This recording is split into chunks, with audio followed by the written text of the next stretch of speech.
Hello, everyone, and welcome back to Odyssey Recaps Below the Surface Edition. Today we are recapping chapter or book 22. Emily Wilson has titled this chapter simply as Bloodshed. Now, this chapter is incredibly complex. On the one hand, it's the culmination of all the plotting and intense desires for violent revenge of the previous 21 chapters. And on the other, it displays horrific acts of violence that are performed with a disturbing level of glee and pride by the Revengers. To properly untangle all the different threads woven together to paint this picture of bloodthirsty revenge, we'd need a much longer episode. So if anyone is interested in a deep dive, just please let me know in the comments. There are a lot of things I left out, including a really interesting link between this chapter and myths surrounding the death of Agamemnon, so I'm more than happy to do a deeper dive if asked. Now, I've done my very best to keep this short, but even with just the bare basics, this chapter requires more time and attention than the others, so this episode is going to be longer than usual. I'm going to do my best to show you the brief outlines of the many different angles with which we can view this blood-soaked tangle of a chapter. I also do more textual analysis here than I usually do, just because I think that of all the chapters, this one really warrants a slightly closer look. But if you don't really care for the textual analysis and just want the facts, feel free to hop on over to my Just the Tea series. But for those who want some more, let's get started. So in this chapter, we see Odysseus, Telemachus, and the two loyal slaves go up against the horde of 118 men, including the suitors and their supporters, in a bloody fight to the death. The extreme violence of this chapter gives us our first proper look at Odysseus the warrior, the sacker of cities, the man who brought Troy to its knees. But when we look at the extreme violence of this chapter, we need to view it through a few different lenses at once. The first lens shows the macro view. This is a fictional tale of heroes, gods, and monsters. It's made for fantasy and entertainment. Think of popular modern revenge narratives, such as the John Wick series, or Django Unchained, or even Inglourious Basterds. These are bombastic, exaggerated, over-the-top portrayals of revenge made primarily for fun. An odd sort of wish fulfillment, in a way, where the bad guys get their comeuppance and the hero walks away drenched in blood and gore, but avenged, epic quest for justice fulfilled. But then we must tighten the lens a little bit more. This particular revenge fantasy was not made for a modern audience. Odysseus isn't a modern hero. He and his son Telemachus and their supporters do things in this chapter that are reprehensible to modern audiences. They commit acts that go beyond bombastic revenge and cross the line of what we might consider to be justice. But would an ancient Greek audience have felt the same way? Probably not.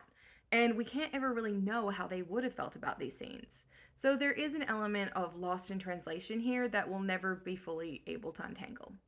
But then let's tighten the lens to focus on the micro view within the world of the story itself. Odysseus is facing seemingly impossible odds going into this fight. It is him, weak from travel and abuse from the suitors, his son Telemachus, untested and untrained for battle, and two slaves of indeterminate age, but certainly not young warriors, the cowherd and the swineherd. 4 men against 118, 108 of those being the suitors, young and fit, and around 10 slaves and hangers-on. This is not a fair fight, but also it's not one that Odysseus can really avoid even if he wanted to. The suitors have been here for 4 years, and they're not going to leave quietly or empty-handed. They want the throne, and if they can kill him, it's theirs for the taking, possibly with no need to bother with the courtship and marriage to Penelope anymore. Then there's the question of honor. In an honor-based society, losing one's honor can have grave real-world consequences. Odysseus isn't just returning as head of his household, he's returning as the king of Ithaca, a king that, again, is coming home without his fleet and his men. He's going to face resistance from at least some Ithacans, perhaps even challenges to his leadership from elite families, some of whom have noble sons amongst the suitors. A complete slaughter and a decisive victory would go a long way to discourage any other forms of resistance or challenge to his rule. He's defending his reputation as much as his body and his home. He's also showing that he can still protect what's his, in this instance, his family and his home, but this also makes a case for him still being a good defender of Ithaca itself as its king. So there's a lot at stake here, and a lot of ways we can look at the violence that's to come. But keep in mind that there's no simple or right answers or conclusions to draw here. This chapter has layers of meaning and understanding rippling through every line, some of which we, as a modern audience, will never be able to truly understand. So for this chapter, let's take a step back and look at Odysseus not as a hero in any sense, but focus on who the narrator introduced us to in the very first stanza of this poem: a complicated man. a man who has been lost for years, a man who longs to return to his home and his wife and son, a warrior who will fight for what he wants at any cost. Let's begin. We left the last chapter with Telemachus arming himself and standing beside his father, who has strung his great bow and successfully fired an arrow through 12 axes and has now turned to the crowd of gathered suitors. This chapter opens exactly where the following chapter left off. Odysseus rips off his ragged disguise and stands naked with his bow before the suitors. He speaks, telling them, "Playtime is over. I will shoot again, towards another mark no man has hit. Apollo, may I manage it." Then, without further ado, he aims his bronze-tipped arrow at the suitor Antinous and lets fly, shooting him through the throat as he unwittingly lifts a goblet of wine to his mouth. The narrator describes this moment as follows. The young man sat there, just about to lift his golden goblet, swirling wine around, ready to drink. He had no thought of death. How could he? Who would think a single man, among so many banqueters, would dare to risk dark death, however strong he was? This is an eerie echo of how Odysseus finally broke the siege and defeated Troy. Odysseus led the forces in a surprise attack in the middle of the night, following a grand celebration after the Greeks' forces seemingly departed with deception and trickery, when they thought they were safe from harm, something Emily Wilson touches on in her introduction. Like in Troy, Odysseus is once again using perceived safety as a tactical advantage, bringing the violent tools of war home with him. But let's focus on the lines describing the unwitting Antinous. He had no thoughts of death. How could he? The poem says it's because no one would expect a single man to take on an army of young men. But is that all? Antinous said he was a child when he knew Odysseus before he left. He didn't go to Troy. We have no idea if he's ever been in a battle at all. Are these men trained warriors? They might be. Some of them might be. But it's also possible that these are young men in their 20s who have never fought in battle. And they're up against not just any warrior, but a man blessed and aided by the gods, especially by Athena, the goddess of warfare. It's an unfair fight for sure, but in what direction? Is it unfair for the 4 men against 118 suitors and allies? Or is it unfair for the suitors, taken by surprise and fighting, essentially, against a seasoned warrior and a goddess? Then again, these men knew what they were doing. They knew that they're trying to steal a queen and a throne, and for such high stakes, surely one should be on guard at all times. See what I mean? Complicated. And the descriptors of how Antinous dies are graphic and explicit. The arrow pierces his soft neck. He flops down. The wine spills from his hand, mirrored by a double pipe of blood that gushes from his nostrils. His body twitches, knocking food off the table. The bread and roasted meat were soiled with blood. The food he and his fellow invaders had been stealing has been paid for with his lifeblood. The rest of the suitors all jump up and start shouting and running around fruitlessly looking for the weapons that Telemachus has hidden. They start shouting threats at the beggar. The poem reads, "These poor fools did not know that he had killed Antinous on purpose, nor that the snares of death were round them all." Odysseus has once again skillfully used surprise to his advantage, and now it's time for the slaughter. And finally, Odysseus reveals his true identity, though not explicitly. He calls the suitors dogs and says, "So you thought I would not come back home from Troy, and so you fleeced my house and raped my slave girls, and you flirted with my wife while I am still alive. You did not fear the gods who live in heaven, and you thought no man would ever come to take revenge. Now you are trapped inside the snares of death." In this one stanza, Odysseus has outlined their crimes against him and his household: theft, rape, attempted seduction of his wife, and ultimately blasphemy against the gods through their betrayal of Xenia, the guest-host relationship. He, as a king and a warrior, has judged them and found them guilty, and now they face a justified capital punishment, at least in his eyes. The remaining suitors are horrified. The poem reads, "Pale fear seized all of them. They groped to find a way to save their lives somehow." The suitor Eurymachus speaks up, saying that if the beggar is indeed Odysseus, returned at long last, then he is right to seek justice. He says that yes, they have done outrageous things to your estate and home, but then he lays all the blame on Antinous, saying that the one responsible is dead, and it was all his idea. He goes on to say that Antinous didn't even really want Penelope. What he wanted was to kill Telemachus and seize the throne and rule in Ithaca. But now that he has been rightfully slain by Odysseus, the king doesn't need to seek further revenge from the rest of the suitors. Eurymachus tells Odysseus to have mercy on your people. He says they, the suitors, will pay in public, yes, for all the food and drink. We each will bring the price of 20 oxen and pay you all the gold and bronze you want.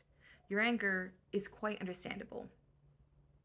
We know, of course, that, at least to some extent, Eurymachus is lying.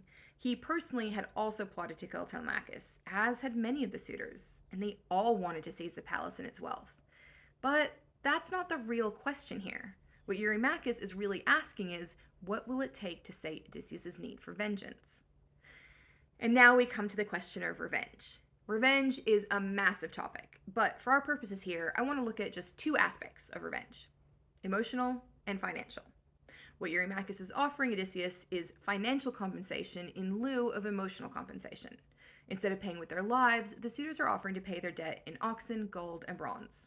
Valuable currency in the world of the Odyssey, paid in restitution for 4 years of essentially theft and disrespect to Odysseus' home and family. The suitors will all pay, and Odysseus will be made whole, and everyone, except Antinous, can walk away. But there are problems with this offer. First, practically. As we said before, Odysseus has returned without the fleet and men he left with. Ithaca has given its ships and men to him, and he has returned empty-handed, with nothing to offer them in return. And if we remember the incident with the bag of winds back in Book 10, when the crew opened his bag of wind in search of treasure, they were complaining that all the loot Odysseus had gained in sacking Troy. They said, "We shared the journey with him, yet we come back home with empty hands." There does seem to be some level of desire for or expectation of payment for their services as warriors and sailors. Were their families also expecting such a payment on their return? And now Odysseus has come back with no ships and men, but with the Phaeacian treasure seemingly meant only for him. So if he does accept Eurymachus' offer, not only is he coming home with nothing to give the Ithacans in compensation for the lives of their sons, brothers, husbands, and fathers, but he's also demanding more from at least some of them, as 12 of the suitors are Ithacan, the sons of noble families in Ithaca. In a way, it would look awfully similar to taxation. And a king who has been gone for 20 years returning home and immediately demanding payment, justified or not, isn't a good look, or a good political move, right when Odysseus retakes his throne. And then there's the problem of amount. In addition to the 20 oxen, Eurymachus offers Odysseus all the gold and bronze you want as payment. How much gold and bronze should Odysseus take to satisfy the debt he feels he is owed? Because it's not just the material cost of the food and drink the suitors have taken. It's also the pain and suffering of the household and the disrespect to Odysseus' family and reputation. There's a strong possibility that whatever amount Odysseus chooses might be seen by others as excessive. There's no impartial third party here to negotiate an amount that seems fair to everyone. Odysseus is just told to pick an amount that seems fair to him, which leads us to the emotional side of revenge. The suitors have disrespected, outrageously behaving towards Odysseus' household, his family, his status as king and husband, not to mention their plans to murder his son and heir, Telemachus. Financial restitution can only go so far. It won't cover the rage Odysseus feels at their behavior and the pain that they have caused his loved ones. But aside from his own personal feelings about the suitor's behavior, there's another dimension here to the emotional side of vengeance: honor. Honor is incredibly important in the world of the Odyssey, especially for elite men. And unfortunately for the suitors, financial compensation can only go so far to help restore the honor the suitors have stolen from Odysseus with their disrespect. As an aging warrior returning from a 2 decades long absence, Odysseus must reestablish his role as head of both his household and Ithaca as a whole, a warrior capable of defending his family, home, and throne. Oxen, gold, and bronze can't pay that particular debt. For that, he needs blood. We can see this link reflected in the poem. Throughout this chapter, the language of slaughter is intertwined with the language of finance, underscoring the concept of blood being an appropriate form of payment for some debts. But back to the text. The poem says that Odysseus saw through Eurymachus and responds to his offer of financial compensation by saying, "Even if you give me all your whole inheritance and even more, I will not keep my hands away from slaughter until I pay you suitors back for all your wickedness. You have 2 choices: fight or run away. Just try to save your lives. Not one of you will get away from death." Odysseus will not be swayed from his judgment. The suitors must die. The suitors are terrified, and with Antinous gone, Eurymachus takes charge.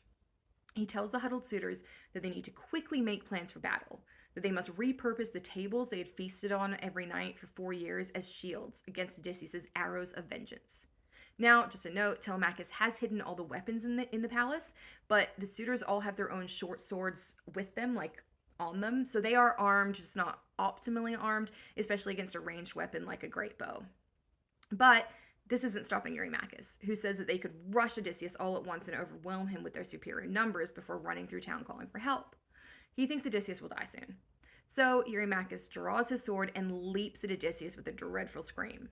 But Odysseus is ready and shoots him in the chest beside his nipple, piercing his liver. And guys, this confused me because I didn't think that the liver was located near the nipple, but it is. It's like right up under your chest. And also, if Odysseus was like standing on a raised dais and he could definitely like angle it down, it would pierce right through to the liver.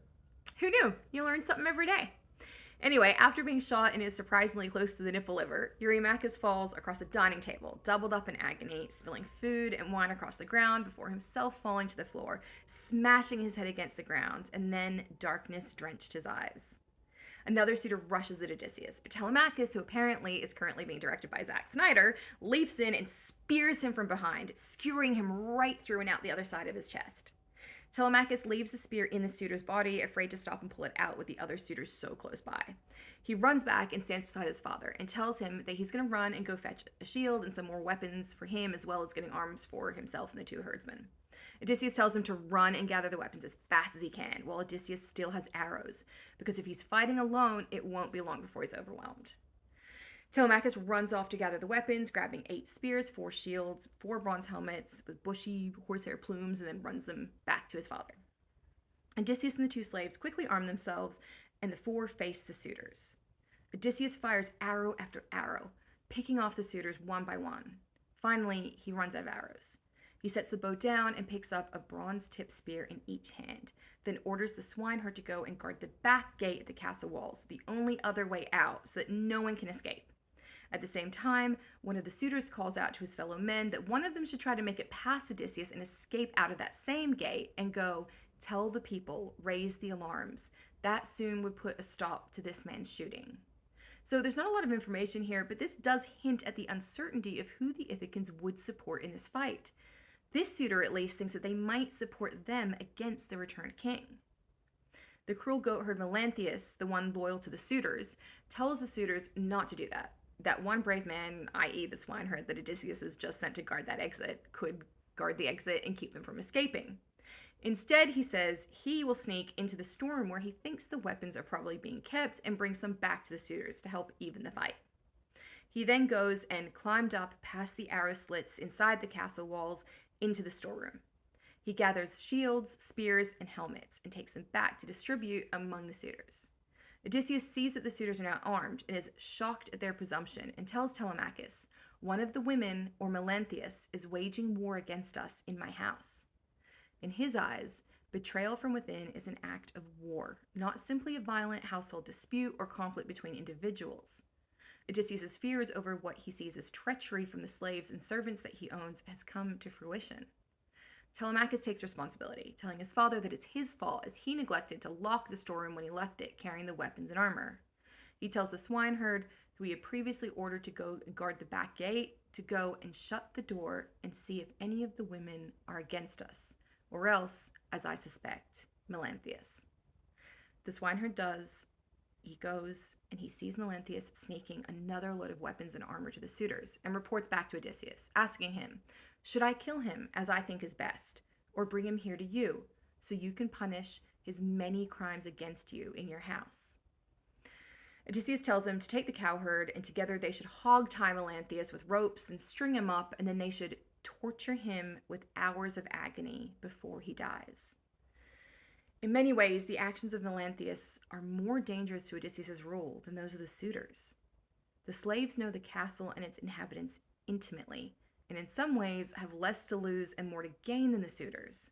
The suitors have their own wealth, status, and reputations at risk. The slaves do not. The suitors have homes and estates they can return to, leaving an exit strategy that the slaves don't have. And after a 20-year absence and 4 years of occupation by the suitors, Odysseus is unsure which of his slaves he can trust. The younger slaves would have no memory of him, and one way to reestablish his role as head of the household is to put down any rebellion with enough violence to discourage others from a similar betrayal. There is also, of course, the simple and abhorrent fact that Odysseus owns these slaves. He has ownership over their bodies, and if they try to escape his ownership or turn on him, then he could see it as his right to kill them, gross as it is. The two loyal slaves run off to do his bidding. They catch Melanthius leaving the storeroom with more weapons, including a rusty shield once carried by Odysseus' father, Laertes, providing us with some interesting symbolism as a disloyal slave steals the weapons of kings to defeat the current king and help the suitors steal the throne. The two loyal slaves surprise Melanthius and they pounce on him, hog-tying him and stringing him up as they were commanded to do by Odysseus, who the poem now calls the Lord of Suffering. Now, we've been told many times throughout the poem that no one has suffered as much as Odysseus, but this is a reminder that he is also capable of causing great suffering. After all, to truly be the lord of something, one must master all aspects of it. The swineherd mocks Melanthius for a little bit before leaving him bound cruelly and stretched, as both of the loyal herdsmen return to Odysseus. The poem reads, "They stood there on the threshold, tense with purpose, just four against so many men inside." But at this moment, a formidable ally appears to help Odysseus. Athena, disguised once again as Mentor. Odysseus is thrilled to see his old friend and asks for his help defeating the suitors, although he guesses that it is in fact Athena. The suitors, however, think that it really is Mentor, and they begin shouting at him to leave Odysseus and come join their side. They think they're going to win, and they say, "When we have killed this father and his son, you will die also, if you do as you intend and pay with your own life for all your plots. Our bronze will strip your life away from you, and we will seize whatever you may own and mix it with the loot we get from here. Your sons will not survive here in these halls, nor will your wife and daughters still walk free in Ithaca." Finally, at long last, the cards are all on the table, and everyone is speaking honestly. This is an existential battle for survival. Athena is enraged, and she turns to Odysseus, scolding him angrily, asking him where is his courage now? He spent 9 years fighting for Helen, slaughtering many men and felling a city, but now that he's home, she asks him how he can flinch from being brave and using proper force against these suitors. Just like when she made the suitors abuse and insult him when he was disguised as a beggar, Athena is again pushing him to inflict maximum damage and suffering on the suitors. But the poem says she did not grant decisive victory, and instead she kept on testing Odysseus' courage and his sons. Is she testing whether they are worthy of being kings of Ithaca, or is she testing to see how far they'll go for her own entertainment? Either way, she won't use her powers as a goddess to end this fight. She flies up like a swallow through the smoke to perch on the rafters to watch the battle below. The remaining suitors regroup to strategize. They think Mentor has left the fight and decide that they must focus on Odysseus, who they now call the Cruel Man, because once he is down, the others will be nothing.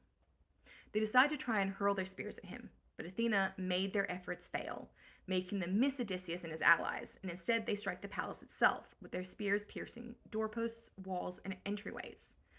Athena causes them to only be able to hit the palace itself, and it seems like a neat revenge that mirrors their 4-year assault on the household. Odysseus turns to Telemachus and to the two loyal slaves and says, "My friends, they want to slaughter us and strip our arms. Avenge my former wrongs and save your lives. Now shoot." He's commanding them to avenge the wrongs done against him. They are fighting for their lives, but also his honor. They hurl their spears at the suitors and all find their mark. The remaining suitors retreat and huddle in a corner. Odysseus and his allies run and pull their weapons from the corpses. The suitors try to attack again, but again Athena makes their shots fail and strike the palace itself, although Telemachus and the swineherd are both grazed by weapons. They retaliate, killing more suitors. The cowherd crows in delight, telling a fallen suitor, "You fool, you loved insulting us. Now you have stopped your boasting. The gods have gotten the last word. They have won. This is a gift to pay you for that kick you gave Odysseus when he walked through his own house as a homeless man in need." Again, we have the language of finance mixed with the language of vengeance. A debt of pain is best repaid in kind. More suitors are cut down, and the rest try to escape. And the poem says, "The frightened suitors bolted through the hall like cattle, roused and driven by a gadfly in springtime. Aside from the imagery of a tiny fly sending a herd of cattle flying being a reflection of Odysseus and his three allies successfully fighting 118 men, cattle are also a common sacrificial animal. And with Athena, the goddess of warfare, watching so closely, this can also be seen as a disturbing form of sacrifice. The poem goes on to compare the fighting to eagles hunting smaller birds, saying, "The victims have no help and no way out, as their attackers slaughter them, and men watch and enjoy the violence." The suitors have become prey animals, and their suffering has become entertainment. Screaming filled the hall as skulls were cracked. The whole floor ran with blood. One of the suitors, Leodes, who was described in the previous chapter as being a holy man, as well as the only suitor who disapproved of all their bullying, darts up to try and save his life by throwing himself at Odysseus in supplication. He begs for mercy, saying he never did anything wrong. He didn't touch the women of the house. He says, "I tried to stop the suitors, tried to urge them to keep their hands clean, but they would not listen. These fools deserve their fate, but I did nothing. I am a priest, yet I must lie with them. Will good behavior go unrewarded?" But Odysseus sees his actions very differently. He says that if Leodes is a priest, he would have led the sacrifices for the suitors, praying along with them in Odysseus' own home over his own meat that he would never return, and that Leodes himself would get to marry Penelope and have her bear his children. Odysseus rejects his claim of innocence and plea for mercy, saying, "You will not escape. Suffer and die." And then Odysseus picks up one of the dead suitors' abandoned swords and slices Leodes' head off mid-plea, and it rolls away in the dust. The symbolism is clear. Leodes' support of the suitors has led to him being murdered with one of their own swords. The poem now turns to questions of innocence. The bard who had been forced to perform for the suitors is huddled by the back door with his lyre, unsure whether to try and make a run for the altar of Zeus for shelter, or if he should throw himself at Odysseus' feet and beg for mercy like Leodes. He decides in supplication and prostrates himself before Odysseus, promising to sing for Odysseus as if before a god. He tells Odysseus he was forced to sing for the suitors against his will, and tells him to ask Telemachus. Telemachus cuts in and confirms the story, and tells his father to spare the singer, and also to spare the houseboy Medon, who always cared for Telemachus, if he hasn't been killed already by the herdsman or by Odysseus' rage. Medon, who has been huddled under a chair, hears these words and leaps out to supplicate near Telemachus, begging him to save his life, saying, "Your father is too strong and furious against the suitors, who skimmed off his wealth and failed to honor you. Please talk to him." Odysseus smiles down at him, although, how creepy would that be, because he's presumably just completely drenched in blood. Ugh. But he smiles down at the boy and tells Medon not to worry, that Telemachus has saved him, and that he should live and spread the word that doing good is far superior to wickedness, and tells him and the singer to go and wait in the courtyard, so I can finish what I have to do inside my house. Here we have it all laid out. Odysseus sees the slaughter as a necessary clearing of his house, and wants the spared good slaves to spread the word that wickedness or disloyalty will get you killed, while loyalty to the true master will save you. The two spared slaves run outside and hide near Zeus's altar. Odysseus scans the house for anyone left alive, but all the suitors are dead. The poem describes the destruction. He saw them fallen, all of them, so many, lying in blood and dust, like fish hauled up out of the dark gray sea in fine mesh nets, tipped out upon the curving beach's sand. They gasp for water from the salty sea. The sun shines down and takes their life away. So lay the suitors, heaped across one another. The suitors who sought to murder Telemachus and then Odysseus had become defenseless prey. Or maybe that's what they really were all along. Odysseus tells Telemachus to go and fetch the loyal slave nanny Eurycleia, who supervises the female slaves of the palace, and bring her to him. Telemachus rushes off and collects her, leading her back to the room where, among the corpses of the slaughtered men, she saw Odysseus, all smeared with blood. And the poem compares him to a lion after it has successfully hunted and eaten an ox, another common sacrificial animal. Like the lion, Odysseus had blood all over him, from hands to feet. Now, you might think this would frighten Eurycleia, but she is thrilled.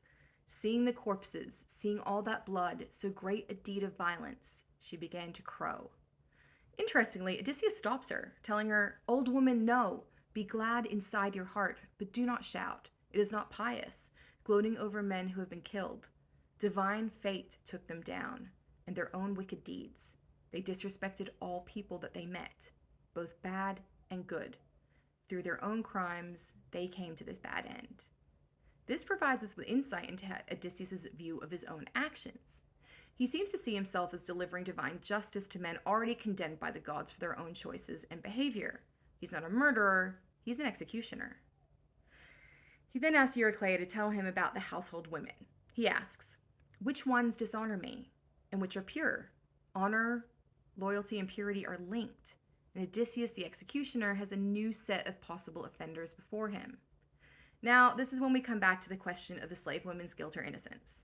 This is a much larger discussion that I won't go fully into because it takes hours to properly tease out, but for now, I'd just like you to consider how many times it's been explicitly stated that the slave girls were raped by the suitors, that the suitors forced them to do things at night. And yes, we did see a few instances of slave girls who were seemingly willingly engaging in sexual relations with the suitors, but that was a very small number. And how much can a slave really consent, especially in a house essentially run by violent suitors? And what do Odysseus and Eurycleia see as pure? Are the raped girls also unclean? In her introduction, Emily Wilson has this to say.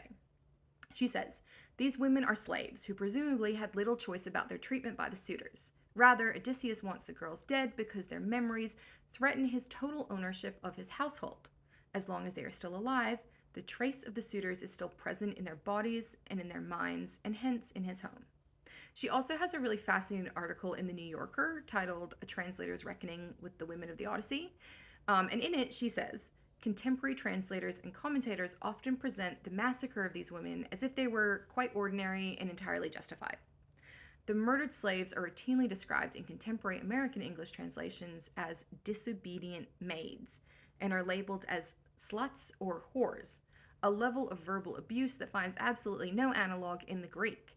The killing of these abused slaves, who are usually referred to euphemistically as servants or maids, is often described as if it were unquestionably ethical. But, she says, in the poem's original language, Telemachus refers to them only with "hi," the feminine article, those female people who slept beside the suitors. In my translation, I call them these girls and hope to convey the scene in both its gruesome inhumanity and its pathos. And what comes next really is gruesome. So just a warning, it's really much worse than what we've seen so far. So if you want to avoid seriously disturbing content, please stop here. Eurycleia tells Odysseus that of the 50 slave girls in the house, 12 stepped away from honor, and they ignore Penelope and Eurycleia. Eurycleia asks if she should go upstairs and tell Penelope what is happening, presumably so she can have some input over the fate of the slave girls. But Odysseus tells her to leave Penelope to her god-induced sleep, and instead to bring the women who made those treasonous plots to him. She does so, and Odysseus tells Telemachus and the herdsmen that when she returns with the condemned slave girls, they must be forced to help them clear out the corpses of the suitors, and then be forced to clean the home, to sponge up the blood and clean the gore. He says, when the whole house is set in proper order, restore my halls to health. Take the girls between the courtyard wall and the rotunda. Hack at them with long swords. Eradicate all life from them. They will forget the things the suitors made them do with them in secret, through Aphrodite. Odysseus clearly says the suitors made the girls do things with them, possibly with the help of a goddess, Aphrodite. But, willing or not, the girls must die. The impure slave girls are as much a danger to the health of the house as the rotting corpses of the suitors, and like the corpses, the girls must be disposed of. Sobbing desperately, the girls came, weeping, clutching at each other. They're forced to carry the corpse of the suitors outside, instructed by Odysseus, who forced them to continue. Then he makes them clean the hall of blood and gore, helped by Telemachus and the herdsmen, who use shovels to scrape up all the viscera. The girls picked up the trash and took it out.